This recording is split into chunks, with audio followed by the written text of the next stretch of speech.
Are you having some difficulties with channeling? You feel like there might be some blocks there? Well, I'm going to share something that I found inside of my clients' Akashic records in case that supports you on your journey as well. It's also going to give you a depiction of things that you can do as an energy healer, either for yourself or for others. Save this post and hit that follow button so you can stay updated on more Akashic record sessions. When I went into her energy field, I was talking to her energy body, her astral body, and I couldn't quite hear what she was saying. It was distorted and there was a filter lens. And I said, is this how she always hears things from her higher self or guide team? And she said, pretty much. I said, okay, can you help me figure out where these distortions and filters came from? And she said, yes. Then this little mushroom creature came out. It was like a little person, but he had a mushroom head, kind of like Toad from Super Mario Brothers. He took me to this place of healing, which I've been to before in a different person's Akashic records. And I was like, oh, wait a minute, I've been here before. And I don't know if you've ever seen X-Men, where Charles Xavier goes to put on Cerebro to find the other X-Men. It's almost kind of like this cave and this port that you can walk out, and there's the center of the cave. When I got there, there was this almost machine. It was like two pillars, and if you've ever been through TSA, you have to stand in this kind of x-ray machine and put your arms up and it swings around you. I walked inside and I realized, oh, this is an x-ray machine.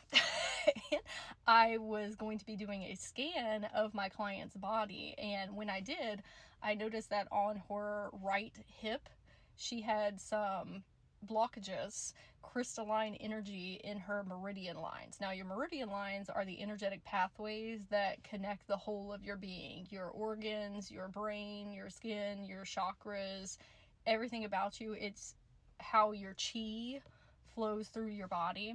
And so on her right side, I asked her higher self if it would be okay if I went inside of her system to have a look. She said, yep. So when I went in there was all of these ice crystals, which was symbolic for the crystalline trauma energy. And I said, hey, can you come in here? Talking to my client's energy body. And she did. I said, I want you to look at this, and I want you to touch it so you can see why this is here. And when I said that, she got a little nervous about that because she knew it was going to hurt. And imagery wise, it's more about the pain of that experience. And I said, oh, wait a minute, healing hands. I said, activate those, touch it with your aura instead of your actual physical hands. And when we did that, I was taken to a time in her life where she was 5 years old, and the little girl, she was very upset. And I bent down and I said, are you in pain? Are you sad? And she was like, yes. And I said, okay, can I pick you up? And she said, okay. And I put her on my hip. I said, let's go somewhere fun. Because where we were at, it was very gloomy and dark. She said, I'm scared. I said, scared of what? And she pointed, and there was this huge shadow being, like an entity. And I was like, oh. I said, who is that? And she didn't know. And I said, okay. I shone this really bright rainbow energy that illuminated the whole place, and then all of a sudden we were in the rainbow dimension instead. I said, this is a place that is fun and safe. And while she was on my hip, I created a window pane that she could look through back to where we were at originally with that shadow being. I said, they cannot get you in here, but I want you to watch what I'm about to do, because I need to figure out why that thing is in your field in the first place, and also get it to leave. And so she was looking through, and me, the version of myself that I am, I didn't try to explain that, version of myself stayed with her, and then there was another version of me that went to go talk to the shadow being. So while I was down there, I looked at the being and I said, I don't know who you are, but you need to leave. You are causing a lot of chaos in here. If you don't want to leave, I'm going to return you to Mother Gaia, and she can help you get to where you need to go, but you can't stay here. I could tell that the being was in a lot of distress and incredibly sad and confused. And I said, okay, hold on. Can I help you? And the being said yes. And I held out my hands, and it put its hands in mine. I started to draw out a lot of trauma energy from it, transmuting it into Mother Gaia. After I did that, it was a 40-year-old woman, just a regular person. And I said, hey, what is going on? She said, I lost my husband. So basically this woman had passed on in her time and space, and she had gotten so caught up in her own depressive state that it ended up consuming her, and she had become lost, what is known as a lost soul. This is somebody who has unresolved things from their human life, and they're not able to go on fully to the other side, whether that's their next incarnation. Now, that doesn't mean that she hasn't incarnated, because it doesn't exactly work like that. Sometimes there'll be soul fragments, like slivers of a person that are like trapped in certain times and spaces and are not able to be fully absolved back in. And so that's what was happening here. And I said, okay, why are you in here though? And what I saw from the memories of when my client was a little girl is that she was incredibly open, being able to see through the veil. She was able to see shadow persons and other type of entities, beings. And when I said that, she told me that she remembered when she was little that she saw an angel, and she went to go tell her parents, and her parents were like, oh no, nothing's there, just go back to bed. And I said, yeah, when I was little, I used to see shadow people as well, but I grew up in a religious household, and so I was so terrified to talk to anybody about it, especially my grandparents. My grandpa was a preacher. I was afraid that I was going to have an exorcism, or that I was going to go to hell, or that I was a witch or something. So I just kept it inside and kept on experiencing all these shadow beings.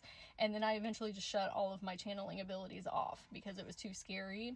And I said, if that happened with that angel and you perceived her and then you went to go talk to your parents and they were dismissive about it, you probably weren't super excited about telling them about shadow people, because angels at least are, you know, of the light. And shadow beings is like a whole nother thing. I said that's probably why you have been having a difficult time with channeling and working in the astral ethereal realms, because you're really worried about what is going to come through in the form of maybe shadow people. And so after we had that experience, I was looking at her little girl through the window pane, and I said, hey, do you want to come in here and meet her? And she said yes. And so she came in, and I was explaining that when you are an open channeler as a child, sometimes these spirits that are lost souls, they don't know that you're 5. They see somebody who can see and hear them. They are drawn to you. I said, she had no idea that you were 5 years old. The woman started telling my client, the little girl, I'm so sorry. I never meant to scare you. I was lost and seeking my husband. Little girl looked at her and she said, I understand. She realized that there was nothing to be scared of. It was somebody who had gotten consumed within themselves. And she ran over and hugged her and said, I hope you find your husband. It was very sweet. I looked at the woman and I said, do you think that you would be able to move on if I took you to go reunite with your husband in the etheric fields? He had already passed. She had been lost for a hot minute. And she said, yes, I would be able to. And I said, great, I would love to do that for you. I was then explaining to the little girl that lost souls are not always beings that have not moved on to the other side. Sometimes it's humans in this reality as well. They get overconsumed with their shame and their guilt, depression, anxiety, trauma. Oftentimes as energy healers, we can perceive people's inner children within them or their higher selves, and we overextend ourselves or are too empathetic. And obviously we want to help people when we can and support them, but other times that person is not going to meet us on this plane in the way that their inner child or their higher self would. It's not always our responsibility or our path to get that person to where they need to go. So this is you looking inside of yourself and saying, if I support this person, is it going to benefit me? And not in a manipulative way, but more so, is it going to bring me joy and happiness? Is this within my ability to do that, or is it going to bring more harm to me? I said, when you were a little girl, you did not have the tools and the abilities in order to deal with her as this shadow being. But now that we are an adult, we do. Okay, whether that is an etheric being or it is an actual physical person. So we need to bear that in mind as well, because there's a lesson of that in here.